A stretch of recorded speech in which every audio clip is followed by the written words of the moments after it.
आज आपण बोलणार आहोत पोलीस कॉन्स्टेबल श्यामसुंदर गुजरच्या ड्रग रॅकेटवर. आता ही घटना इतकी धक्कादायक का आहे माहितीये का? कारण बघा, ज्या पोलिसावर नशामुक्त भारत अभियानाची जबाबदारी होती, तोच पोलीस कोट्यवधी रुपयांच्या ड्रग रॅकेटचा मास्टरमाइंड निघालाय. तर पहिलं हे सगळं रॅकेट उघडं कसं पडलं? झालं असं की पुणे पोलिसांनी शिरूरमध्ये एकाला पकडलं. त्याच्याकडे तब्बल 2 कोटी रुपयांचे MD ड्रग सापडले. आणि मग जसा तपास पुढे गेला तसे सगळे धागेदोरे थेट पोचले अहिल्यानगरच्या स्थानिक गुन्हे शाखेत.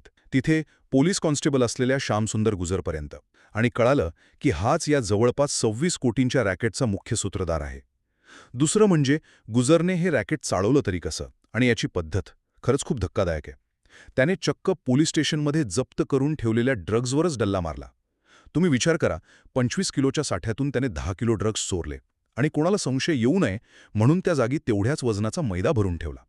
आता हे इतकं सोपं कसं होतं त्याच्यासाठी? कारण जप्त केलेल्या मालाच्या खोलीची चावी आणि सगळी जबाबदारी त्याच्याकडेच होती.